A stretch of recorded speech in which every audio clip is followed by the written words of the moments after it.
नमस्कार साथियों, RPSC first grade भर्ती परीक्षा में जनरल मैथ्स का जो टॉपिक है उस टॉपिक को हम एक एक टॉपिक वाइज आपके लिए लेकर आए हैं। इसमें देखिए, मैथमेटिक्स का जो सेकंड यूनिट है उसके अंदर एक तो मेंटल एबिलिटी टेस्ट का पार्ट है, एक स्टैटिस्टिक्स सेकेंडरी लेवल का पार्ट है और इसके बाद में मैथमेटिक्स जो सेकेंडरी लेवल की है और एक मेंसुरेशन का पार्ट है। तो सेकंड यूनिट में इन गणित के रिगार्डिंग जो 4 टॉपिक आपको दिए गए, इसमें सबसे पहले अपन मेंसुरेशन लेंगे। क्षेत्रमिति मेंसुरेशन को अपन क्षेत्रमिति बोलते हैं। तो इसमें जो पहला पॉइंट है वह surface area of A cuboid and cube. तो सरफेस एरिया यानी कि पृष्ठीय क्षेत्रफल अपन क्यूबॉइड यानी कि घनाभ का पृष्ठीय क्षेत्रफल देखेंगे। तो घनाभ के अंदर कितने प्रकार के प्रश्न पृष्ठीय क्षेत्रफल से जुड़े हुए पूछे जाते हैं, उन सभी को अपन पॉइंट वाइज देखेंगे। यानी कि यहां से आपको क्लास लेने के बाद में किसी भी किताब से आपको अध्ययन करने की आवश्यकता नहीं रहेगी कि घनाभ के अंदर किस प्रकार के पृष्ठीय क्षेत्रफल का क्वेश्चन पूछा जा सकता है। सभी प्रकार के प्रश्नों की थ्योरी के साथ आपको अभ्यास प्रश्न भी करवाए जाएंगे। और अधिक अभ्यास के लिए टेलीग्राम के ऊपर चैनल हमारा बना हुआ है। टेलीग्राम पर आपको DCS मैथ्स फर्स्ट ग्रेड के नाम से आपको चैनल मिल जाएगा। इस चैनल पर आपको मैथमेटिक्स के जितने भी वीडियोज अपलोड किए जाएंगे उनको भी उपलब्ध करवाया जाएगा और प्रैक्टिस के लिए जो क्वेश्चंस होंगे उनके ऑप्शन के हल के साथ आपको उपलब्ध करवाया जाएगा। तो सबसे पहले अपन देखते हैं पृष्ठीय क्षेत्रफल घनाभ का।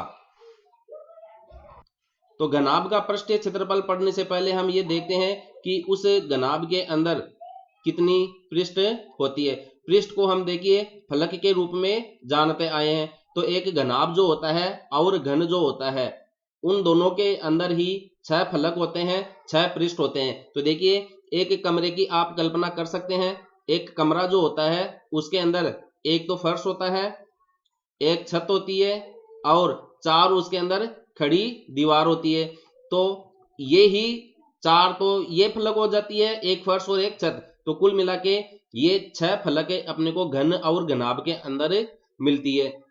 तो देखिए, ये जैसे आपको यहाँ पर घनाभ नजर आ रहा है, ये मैंने एक घन को इस दूसरे घन के साथ सटाकर यहाँ पर इसको बनाया है।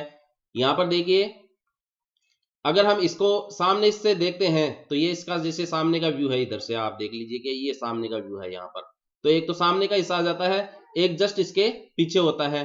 तो ये देखिए, इसके जस्ट पीछे इधर आ जाता है। ये जो आप ऊपर का हिस्सा देख रहे हैं वो आपके छत के रूप में है और ये जो हिस्सा देख रहे हैं आप यहाँ पर, ये आपके फर्श के रूप में है। ये फर्श हो जाती है, ये छत हो जाती है। ये आपकी सामने की फलक होती है। जैसे सामने की फलक है वैसे ही एक इधर पीछे की फलक होती है और 2 ये आपके राइट हैंड साइड में और एक लेफ्ट हैंड साइड में फलक होती है। यानी कि ये एक तो खड़ी दीवार ये रही, एक ये रही, एक सामने की खड़ी दीवार और एक पीछे की खड़ी दीवार होती है, एक छत एक फर्श के रूप में। तो इस प्रकार कुल 6 फलक होती है। अब इन 6 फलकों का हमें क्षेत्रफल ज्ञात करना होता है। तो देखिए किस प्रकार से हम घनाभ के अंदर इसकी प्रत्येक फलक का क्षेत्रफल ज्ञात करते हैं और प्रत्येक फलक के साथ ही फिर आगे उसके अंदर किस प्रकार से इसके पार्श्व पृष्ठीय क्षेत्रफल, जिसको अपन वक्र पृष्ठीय क्षेत्रफल के रूप में भी जानते हैं, ये 2 शब्द लिए जाते हैं। तो इन दोनों का मतलब एक ही होता है, यानी कि 4 खड़ी दीवारों का जो क्षेत्रफल होता है वही पार्श्व पृष्ठीय क्षेत्रफल या वक्र पृष्ठीय क्षेत्रफल होता है। तो देखिए, घनाभ के अंदर एक तो होती है लंबाई, तो यहाँ -4 से लेकर ये +4 तक इसकी एक लंबाई हो जाती है। इसको अपन लंबाई के रूप में जानते हैं। इकाई आपकी कुछ भी सेंटीमीटर में या मीटर में पर्सन के रूप में जो भी दी गई है उसके अनुसार अपन लेकर चलेंगे। तो यहाँ पर अपन केवल लंबाई L इकाई के रूप में ले रहे हैं। एक आपकी देखिए इधर से चौड़ाई हो जाती है, तो चौड़ाई को हम यहाँ पर B से डिनोट करेंगे। एक आपकी दूसरी इकाई जो है वह चौड़ाई। एक इसके अंदर ऊंचाई हो जाती है, ऊंचाई को हम H से डिनोट करेंगे। तो इस प्रकार से एक घनाभ के अंदर अपन 3 इकाइयों को लेकर चलते हैं। एक L हो जाता है, एक B हो जाता है, एक H हो जाता है। L B H, लंबाई, चौड़ाई और ऊंचाई। सामने की जो फलक है इसके अंदर देखिए ये आपकी लंबाई है सामने की फलक के लिए। इसकी जो प्रत्येक फलक होती है ये भी मैं आपको बता दूं कि जो घनाभ होता है उसकी प्रत्येक फलक जो होती है आयताकार होती है। क्वेश्चन पूछा जा सकता है तो याद रखिएगा घनाभ की प्रत्येक फलक आयताकार होती है। दोस्तों आपको कमेंट करके बताना है कि जो घन होता है उसकी जो प्रत्येक फलक है वो किस आकृति की होती है। अब ये जो आयताकार इसकी फलक है तो आयत का क्षेत्रफल हम जानते हैं लंबाई गुणा चौड़ाई होता है। तो इस घनाभ के अंदर जो 6 फलक होती है उन 6 फलकों में हम प्रत्येक फलक के क्षेत्रफल को लंबाई गुणा चौड़ाई के रूप में लेकर चलेंगे। हम यहाँ पर केवल एक ये मानक फॉर्मूला लेकर चलेंगे। अब चूंकि यहाँ पर अपने पास ऊंचाई भी आ जाती है तो ऊंचाई के रूप में देखिए हम किस प्रकार से इस फॉर्मूले को बदलेंगे। जैसे हमने यहाँ से ये फलक ले ली इसकी खड़ी दीवार की, ये जैसे आपको यहाँ पर अच्छी तरीके से अब नजर आ रही है, ये खड़ी दीवार आपकी इधर वाली है ये। अब इसके अंदर देखिए ये हिस्सा तो आपका लंबाई का आ गया, ये आपका चौड़ाई का आ गया, ये ऊंचाई का। अब इस आयत का अगर हमें क्षेत्रफल ज्ञात करना है तो लंबाई गुणा चौड़ाई होता है, यानी कि इसकी दो भुजाएं, एक तो जो चौड़ाई के रूप में है तो ये चौड़ाई है, ये चौड़ाई है, ये ऊंचाई है, ये ऊंचाई, ये दोनों समान है। तो दो भुजाएं जो आपस में बराबर है उनका गुणनफल होता है। तो एक तो ये आपस में बराबर है इसका गुणनफल ये तो b हो गया, और एक ये है आपस में बराबर तो इसका गुणनफल h। तो यहाँ पर लंबाई अपन b लिख सकते हैं, चौड़ाई h के रूप में लिख सकते हैं, तो b गुणा h इसका क्षेत्रफल हो जाता है।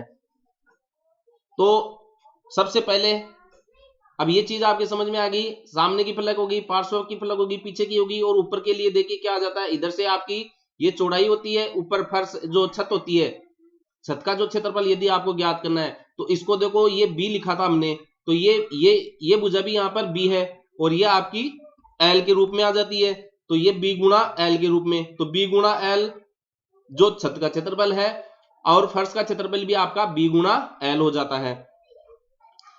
अब बात करते हैं आगे की कि जब घनाभ के अंदर किस प्रकार के पृष्ठीय क्षेत्रफल के प्रश्न अपने को पूछे जाते हैं, तो यहाँ पर अपन 3 प्रकार के पृष्ठीय क्षेत्रफलों की चर्चा करेंगे। सबसे पहले तो एक घनाभ के रूप में ही आपसे पूछा जाता है कि घनाभ का पृष्ठीय क्षेत्रफल से जुड़े हुए क्वेश्चन जो है वो किस तरह के होंगे, वो 5 तरह के होंगे, उसको अपन डिटेल से अलग से देखेंगे। जो दूसरा पार्ट है उसका वो आपका एक कमरा पर आधारित पृष्ठीय क्षेत्रफल पूछा जा सकता है, क्योंकि कमरा जो होता है वह घनाभाकार आकृति का होता है, वह घनाभाकार आकृति का होता है, इसलिए इस पर कमरे पे आधारित आपको पृष्ठीय क्षेत्रफल पूछे जा सकते हैं। तीसरा जो इसका प्रकार है वह संदूक या बक्से पर आधारित होता है, संदूक या बक्सा जो होता है उस पर आधारित होता है। तो यहाँ पर इन 3 प्रकार के पृष्ठीय क्षेत्रफलों की अपन चर्चा करेंगे। अब इसके अंदर कितने प्रकार के क्वेश्चन पूछे जाते हैं वो अलग अलग अपन देखेंगे। तो सबसे पहले अपन लेकर चलते हैं कि जो घनाभ होता है उसके अंदर किस प्रकार के पृष्ठीय क्षेत्रफलों के प्रश्न पूछे जाते हैं। तो देखिए सबसे पहला जो है वह आपको इसका वक्र पृष्ठीय क्षेत्रफल पूछा जा सकता है। घनाभ जो है इसके अंदर आपको सबसे पहला जो पार्ट है इसका वक्र पृष्ठीय क्षेत्रफल पूछा जा सकता है।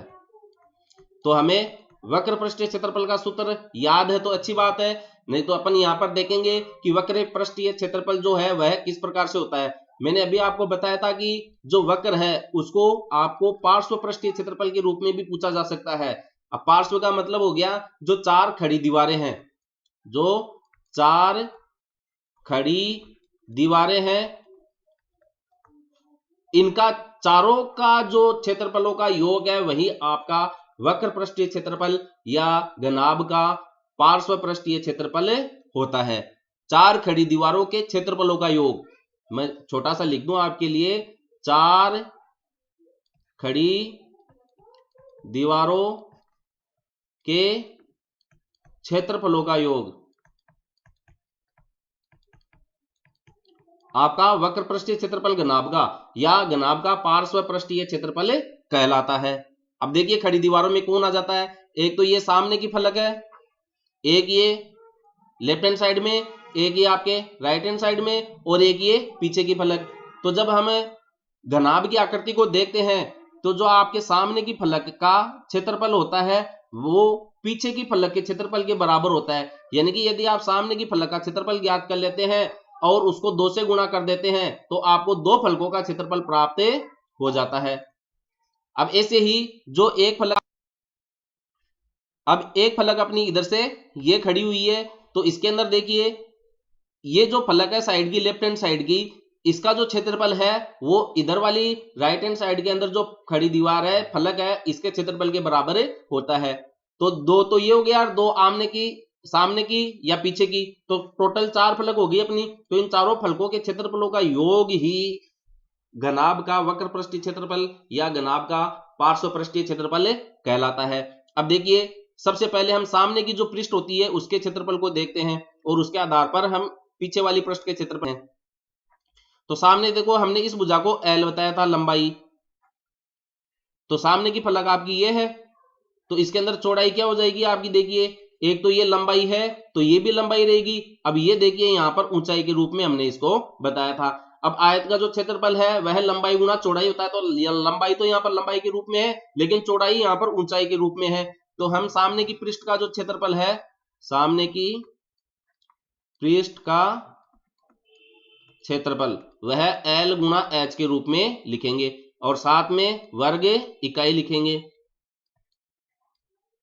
अब ये सामने की पृष्ठ का आ गया, तो पीछे की पृष्ठ का भी यही क्षेत्रफल अपने को प्राप्त होगा। देखिए यहां पर पीछे की पृष्ठ के अंदर भी अपने को यही क्षेत्रफल प्राप्त होगा। ये इसकी लंबाई है और ये इसकी चौड़ाई ऊंचाई के रूप में है। ये देखिए ये मैंने नीली लाइन से अलग से इसको बता दिया। ये तो L है, ये लंबाई, और चौड़ाई के रूप में क्या है, ऊंचाई दे रखी है, तो L गुना H।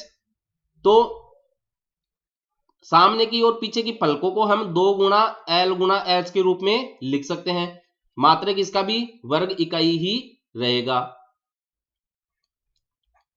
अब जो साइड में है, लेफ्ट हैंड साइड में और राइट हैंड साइड में, इधर से देखिए इसको हमने B माना था और इसको अपन ने H, यानी कि B गुना H, तो इस फलक का क्षेत्रफल आ गया, और B गुना H इधर से, तो प्लस कर देते हैं अपन B गुना H।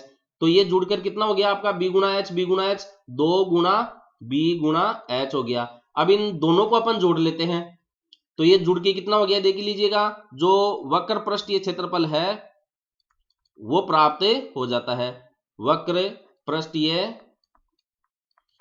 क्षेत्रफल बराबर 2 गुना लंबाई गुना ऊंचाई प्लस 2 गुना चौड़ाई गुना ऊंचाई। अब यहां से देखिए एक तो आपका पद ये है, दूसरा पद आपका ये है, यहां से 2 भी कॉमन आ रहा है और एक ऊंचाई कॉमन आ रही है, तो इनको कॉमन ले लेते हैं अपन। तो 2 को कॉमन लिया, इधर से L बच गया, और फिर H भी अपन कॉमन ले रहे हैं, तो इसको इधर से B बच जाता है, और ये आपका H बच गया कॉमन में, गुणा में 2 गुना H लिख दो, या तो इसको आप इस तरीके से भी लिख सकते हैं, 2 और H तो कॉमन आ गया, और L प्लस B इसमें बच गया शेषफल के रूप में। तो 2 गुना ऊंचाई लंबाई प्लस चौड़ाई, तो घनाभ का जो वक्र पृष्ठीय क्षेत्रफल है उसका सूत्र देखो, हम मैं हिंदी में वो लिख देता हूं, 2 गुना ऊंचाई और फिर छोटा कोष्टक चालू है लंबाई प्लस चौड़ाई के रूप में। अब आपको लंबाई, चौड़ाई और ऊंचाई जो है प्रश्न में दी हुई होती है, और सूत्र में आप मान रखकर डायरेक्ट घनाभ के वक्र पृष्ठीय क्षेत्रफल का सूत्र या पार्श्व पृष्ठीय क्षेत्रफल का सूत्र ज्ञात कर सकते हैं। तो एक प्रकार का तो इसके अंदर क्वेश्चन ये हो गया है। अब कई बार कई जगह देखो इस तरीके से भी लिखा हुआ रहता है कि इसको 2 गुना लंबाई प्लस चौड़ाई के रूप में लिखा हुआ रहता है, और ऊंचाई लास्ट में गुणा करते हैं। तो जिस तरीके से भी आपने इसको याद कर रखा है उसी तरीके से आप याद इसको करें, ताकि आपको कोई दिक्कत नहीं हो। डायरेक्ट फॉर्मूला आपको अगर पहले से याद है तो वेल एंड गुड, नहीं ये आया कैसे है वो तरीका भी मैंने आपको यहाँ पर बता दिया है। तो हमने इसका पहला प्रकार देख लिया है कि जो घनाभ का वक्र पृष्ठीय क्षेत्रफल है, एक तो उससे जुड़ा हुआ सवाल पूछा जाता है। अब इसके अंदर जो दूसरा सवाल पूछा जाता है वह घनाभ का संपूर्ण पृष्ठीय क्षेत्रफल पूछा जाता है। घनाभ का संपूर्ण पृष्ठीय क्षेत्रफल। अब देखिए बात आती है संपूर्ण की, तो संपूर्ण का मतलब है कोई भी फलक शेष नहीं है, कोई भी फलक शेष नहीं है, यानी कि 6 फलकों का क्षेत्रफल है, 6 फलकों का क्षेत्रफल। अब आप देखिए 6 फलकों में से हमने 4 फलक का क्षेत्रफल तो ज्ञात कर लिया था, तो 2 गुना ऊंचाई और लंबाई प्लस चौड़ाई के रूप में, लंबाई प्लस चौड़ाई के रूप में 4 फलक का ज्ञात कर लिया था। अब 2 फलकों का क्षेत्रफल अपने को यहां पर और ज्ञात करना है। अब वो 2 फलक कौन सी रहेगी, एक तो आपकी छत और एक आपका फर्श। तो जो छत का क्षेत्रफल होगा वही फर्श का क्षेत्रफल होगा। तो देखिए छत का क्षेत्रफल हम देखते हैं, इधर से ये लंबाई के रूप में है और ये इधर चौड़ाई है। तो आयत का क्षेत्रफल यहां पर अपने को क्या प्राप्त हो जाएगा, लंबाई गुणा चौड़ाई L गुणा B। अब चूंकि ये तो एक छत होगी और फर्श का भी जुड़ेगा, तो ये दो फलकों का क्षेत्रफल अपने को यहाँ पर प्राप्त हो जाता है। तो 2 गुणा L गुणा B अपन लिख सकते हैं। 2 गुना हो गया दो फलकों का क्षेत्रफल, तो अपन यहाँ पर 2 गुणा H L plus B H plus 2 गुणा L गुणा B यहाँ पर लिख देते हैं। आप इसको थोड़ा सा ओपन करके लिख सकते हैं ताकि अपने को कॉमन फॉर्मूला प्राप्त हो जाएगा। या अपन 2 कॉमन ले सकते हैं इधर से, जैसे 2 कॉमन ले लिया तो इधर से L इंटू एच, ये L और H गुणा हो गया, प्लस B गुणा H, B और H गुणा हो गया, प्लस 2 तो अपन ने कॉमन ले लिया, इधर से L और B शेष में रह गया, तो ब्रैकेट में बच गया। ये देखिए ये। अब इसको याद करने का तरीका देखो, मैं बताऊं आपको क्या है। 2 गुणा लंबाई गुणा चौड़ाई, चौड़ाई गुणा ऊंचाई और ऊंचाई गुणा लंबाई। हम LBH तो बोलते ही हैं कि LBH होता है। तो जब घनाभ के संपूर्ण पृष्ठीय क्षेत्रफल की बात आती है तो हम सीधा ये 2 को गुणा करेंगे और कोष्टक में देखिए इनको क्रम से 2 को गुणा करो, L गुणा B, L गुणा B, फिर B और H को गुणा कर लो, B गुणा H, फिर प्लस का निशान, फिर ये सीक्वेंस तो पूरा हो गया 2 का, एक तो ये ग्रुप बन गया, एक ये बन गया। अब इसका बाकी रह गया H और L का, तो आप H गुणा L लिख दीजिए, H गुणा L। अब देखिए L भी तो ये रहा, तो ये L भी मिल गया आपको। इधर से BH है तो ये BH मिल गया आपको, देखिए BH यहाँ पर नीचे, और इधर से HL है तो ये HL भी मिल गया। तो एक क्रम में 2 को गुणा करके आप इसको लिख सकते हैं और इसको याद रख सकते हैं।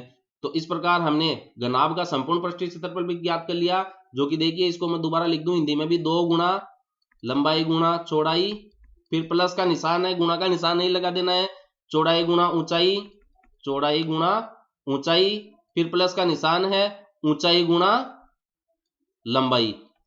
ये सूत्र हमें प्राप्त हो गया है। इन पर आधारित सभी सवालों को हम अलग से देख लेंगे। अभी केवल इसकी कितने प्रकार के इसके अंदर क्वेश्चन पूछे जाते हैं उन पर अपन डिस्कस कर रहे हैं।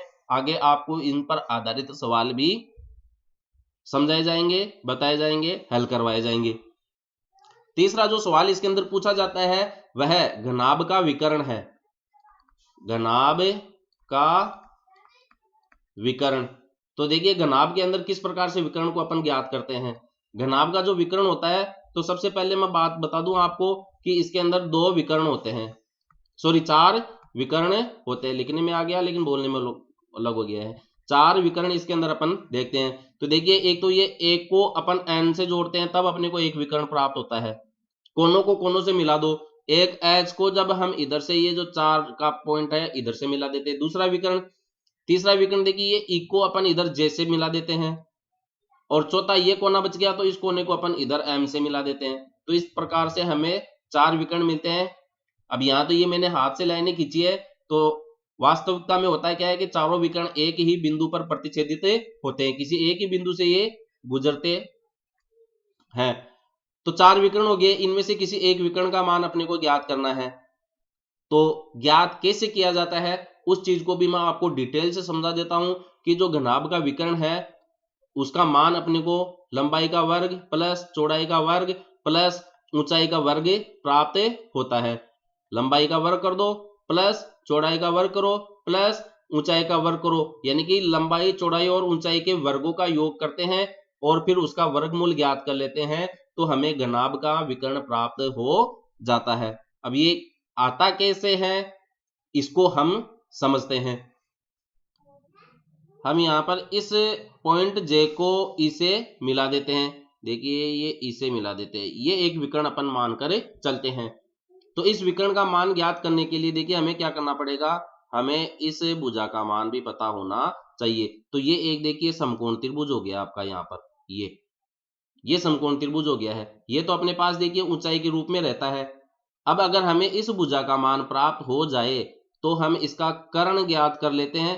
समकोण त्रिभुज का जो कर्ण होता है उसका मान हमें पता होता है कि जो कर्ण होता है वह आधार का वर्ग आधार का वर्ग प्लस ऊंचाई का वर्ग और इसका वर्गमूल, या आप इसको ऐसे भी पढ़ते हैं कर्ण स्क्वायर बराबर आधार स्क्वायर प्लस जो है ऊंचाई लंब स्क्वायर, ऊंचाई को आप लंबी बोल देते हैं तो लंब स्क्वायर इसका हो जाता है, एल बोल देता हूं मैं शॉर्ट में, एल स्क्वायर। अब जब यहाँ के का मान ज्ञात करना होता है तो दोनों पक्षों का अपन वर्गमूल ले लेते हैं, तो यहां से ये वर्ग और वर्गमूल कट जाता है, तो के का मान अपने को, कर्ण का मान अपने को ये प्राप्त होता है। तो इस कर्ण का मान ज्ञात करने के लिए यहां इस भुजा का मान अपने को पता होना चाहिए। जैसे मैं इसको ए नाम दे दूं, ये ई नाम दे ही रखा है और इसको जे नाम दे रखा है, तो जे ए अपने को यहां पर ज्ञात करना है। अब साथियों जे ए भुजा का मान देखो हम किस प्रकार से ज्ञात करेंगे। यहां सामने की जो भुजा है आपको एल दी गई है और इधर से घनाभ की जो भुजा होती है वह बी होती है, ये बी होती है, सही अलग ले लेता हूं मैं थोड़ी सी, ये बी है आपकी और ये सामने से एल है। अब ये भी तो एक समकोण त्रिभुज हो गया, इधर से ये देखिए, ये आपका आधार में जो कर्ण है ये वाला, और इधर से एक ये, और ये लंबाई आपकी ये, इधर से देखिए ये अलग कलर के रूप में आपको अच्छी तरीके से नजर आ रहा है, ये समकोण त्रिभुज हो गया है। अब इसका भी हम, ये भी एक कर्ण होता है, तो इस कर्ण का भी आप मान ज्ञात कर लीजिए। जैसे इसको मैं कर्ण एक नाम दे दूं और इसको कर्ण दो नाम दे दूं ताकि आप कंफ्यूजन नहीं हो। तो ये कर्ण एक का, तो कर्ण एक का मान ज्ञात करने के लिए हमें क्या करना पड़ेगा, ये सूत्र लागू करना पड़ेगा। ओके, तो सूत्र है क्या, इसकी जो अन्य दो भुजाएं हैं उनके वर्गों का योग है। तो यहां पर कर्ण एक का जो मान है वो मैं आपको बता देता हूं। कर्ण एक का जो मान है, कर्ण एक ही है केवल ये, तो वो वर्गमूल के अंदर होगा, या कर्ण स्क्वायर ले लीजिए आप, कोई दिक्कत नहीं है, ताकि अपना काम थोड़ा आसान हो जाएगा। कर्ण स्क्वायर, इस फॉर्मूले को मैं ले लेता हूं, कर्ण स्क्वायर, कर्ण स्क्वायर बराबर आधार स्क्वायर प्लस लंब स्क्वायर, जो खड़ी भुजा है उसको अपन जैसे लंब के रूप में मानते हैं, तो कर्ण स्क्वायर यानी कि यहां पर कर्ण एक का स्क्वायर मान ज्ञात करना है। तो यहां पर आधार तो क्या है इसका, लंब, यानी कि एल का स्क्वायर हो गया, प्लस लंब का मतलब यहां पर कौन है, चौड़ाई बी है, तो यहां पर बी का स्क्वायर हो गया। तो इस कर्ण एक का मान अपने को L square plus B square प्राप्त हो गया। अब देखिए साथियों, इस भुजा का ही मान हमें ज्ञात करना था, इसका तो अपने को यहाँ पर एच दिया गया है।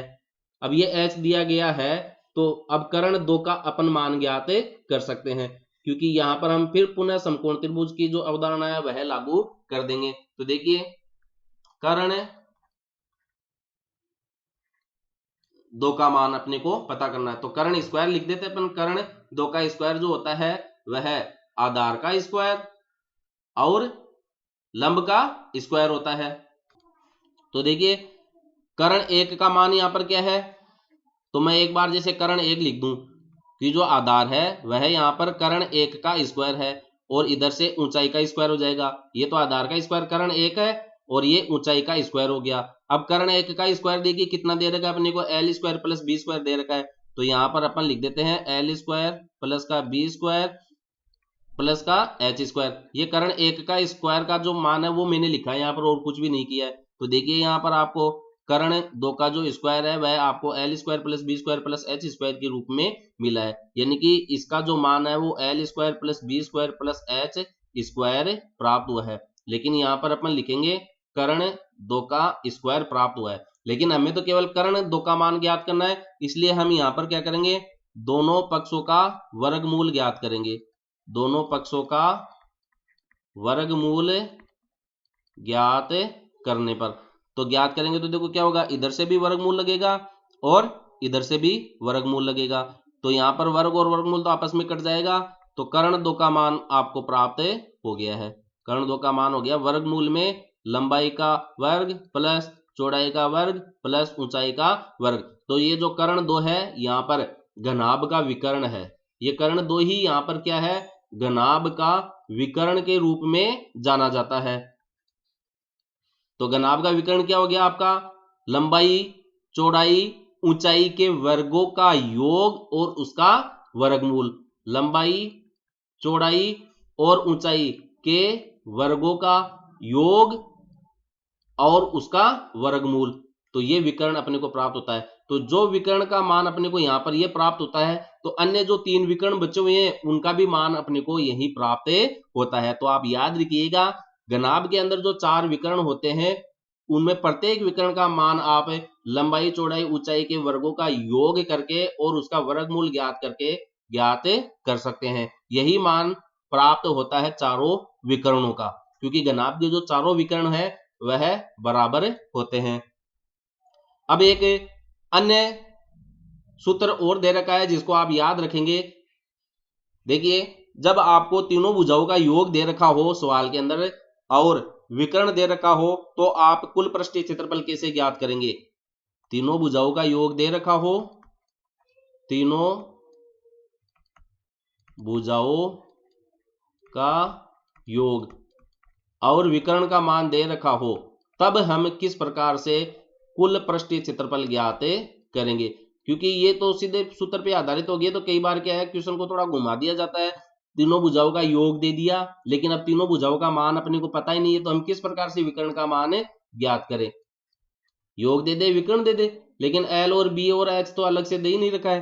तो ऐसी परिस्थितियों में क्या होता है, सभी प्रकार के सवालों को अपन देखेंगे कि किस प्रकार के सवाल क्वेश्चन इस टॉपिक पर बनते हैं, पूछे जाते हैं, उन सबको अपन देखेंगे और उनके सबके अभ्यास के लिए प्रश्न भी देखेंगे और अभ्यास के लिए प्रश्न भी आपको टेलीग्राम पर उपलब्ध करवाए जाएंगे। तो देखिए, जब तीनों भुजाओं का योग और विकर्ण दे रखा है, तो उसके लिए हम कुल पृष्ठीय क्षेत्रफल का सूत्र क्या लगाएंगे? तो इसके लिए आप सूत्र याद रखना, तीनों भुजाओं का योग, नीचे लिख देता हूं मैं, तीनों भुजाओं का योग। तीनों भुजाओं का योग दे रखा है, तो तीनों भुजाओं का योग जो दे रखा है उसका तो कर देंगे हम वर्ग, और उस वर्ग में से हम क्या माइनस करेंगे? विकर्ण का वर्ग माइनस करेंगे, विकर्ण का वर्ग माइनस कर देंगे। यानी कि तीनों भुजाओं का योग दे रखा है और विकर्ण दे रखा है, तो कुल पृष्ठीय क्षेत्रफल कैसे ज्ञात करेंगे?